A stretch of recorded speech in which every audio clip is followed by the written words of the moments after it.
حسن اخلاق، سبحان اللہ، حسن اخلاق۔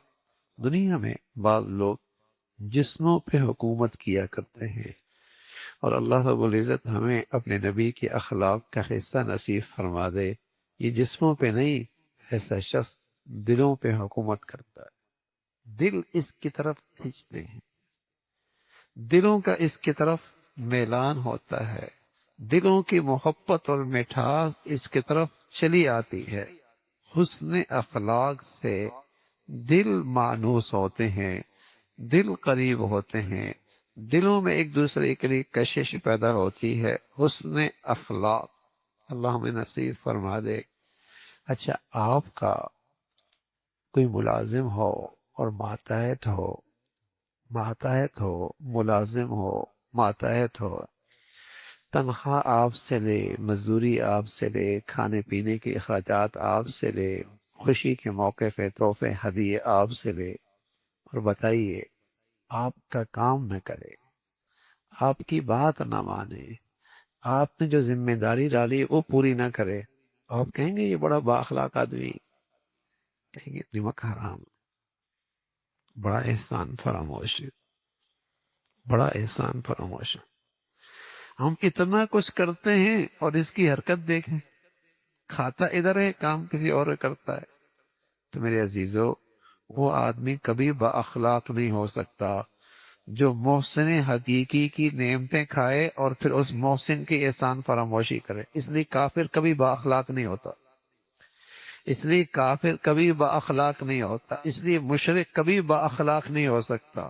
جس محسن حقیقی نے پیدا کیا، نعمتیں دی، اور اس کی احسان فراموشی کرے، یہ کوئی با اخلاق ہو سکتا ہے؟ یہ پرلے درجے کا بد اخلاق، یہ تو پرلے درجے کا بد اخلاق آدمی ہے۔ حسن اخلاق کا مطلب یہ ہے اس محسن کی بھی احسان فراموشی نہ ہو، اور اللہ کے بندوں کے ساتھ بھی ناانصافی اور زیادتی نہ ہو۔ یہ با اخلاقات، اس لیے کافر کبھی با اخلاق نہیں ہو سکتا، مشرک کافر کبھی با اخلاق نہیں ہو سکتا، اس لیے کہ وہ تو اس محسن کا احسان فراموش ہے جس نے اس پر نعمتوں کی حد کر دی، جس نے اسے پیدا کیا ہے اور اس کی بقا کے لیے ان گنت نعمتیں دے رکھی ہیں، اس کا نافرمان اور احسان فراموش ہے۔ اس کا اخلاق سے کیا تعلق؟ اس کا اخلاق سے کیا تعلق ہے؟ با اخلاق آدمی، حسن اخلاق جس پر ہمارے پیغمبر فائق تھے، انک لعلی خلق عظیم، آپ اخلاق کے سب سے اعلیٰ درجے پر۔ وہ کیا ہے کہ اس محسن حقیقی کی بھی احسان فراموشی نہیں، اس محسن حقیقی کی بھی احسان فراموشی نہیں، اور بندوں کی بھی حق تلفی نہیں، بندوں کی بھی حق تلفی نہیں، اور مخلوق خدا کے جو حقوق اور ذمہ داریاں اس کے سپرد ہیں ان میں بھی کوتاہی نہ کرے، اور اللہ کے بندوں کے لیے بھی موذی اور تکلیف کا باعث نہ بنے۔ یہ وہ اخلاق ہے۔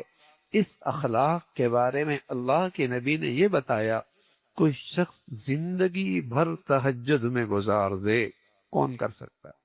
فرمایا کوئی زندگی بھر روزے سے ہر دن گزار دے، کون کر سکتا ہے؟ اگر ہم 1 مہینے روزے رکھیں اور 1 مہینے رات بھر تہجد پڑھتے رہیں، بڑا بزرگ آدمی، رات بھر تہجد پڑھتا ہے، دن بھر روزے رکھتا ہے، بڑا بزرگ۔ اللہ کے نبی فرمانا کہ ساری زندگی کوئی ایسا کر لے، ساری زندگی، جو مرتبہ اسے ملے گا اچھے اخلاق والا وہی کھڑا، اچھے اخلاق والا وہی کھڑا ہوگا۔ با اخلاق آدمی کی یہ قدر و قیمت ہے، اور اخلاق کی میزان کے ترازو میں یہ وزن ہے۔ پیارے رسول صلی اللہ علیہ وسلم فرمان لگے، 2 عادتیں اور خصلتیں ایسی ہیں جو پشت پر بڑی ہلکی ہیں، میزان کے ترازو میں بہت بھاری ہیں۔ ان میں ایک ہے خاموش رہنا، فضولیات سے احتیاط کرنا، اور دوسرا ہے حسن اخلاق۔ پھر اللہ کے نبی فرمانے لگے، قسم ہے اس پاک ذات کی، اللہ کے نبی کو قسم کھانے کی کیا ضرورت؟ لیکن آپ علیہ الصلوۃ والسلام اپنی امت کی شفقت میں، خیر خواہی میں کہنے لگے قسم اس ذات کی، قسم کھا کے کہنے لگے قسم اس ذات کی جس کے قبضے میں میری جان ہے، مخلوقات کے اعمال میں یہ دو چیزیں بے مثل ہیں۔ رسول اللہ صلی اللہ علیہ وسلم فرمائے قسم ہے اس ذات کی جس نے مجھے پیدا کیا، مخلوق کے اعمال میں یہ دو چیزیں بے مثل ہیں، ان کی کوئی مثال۔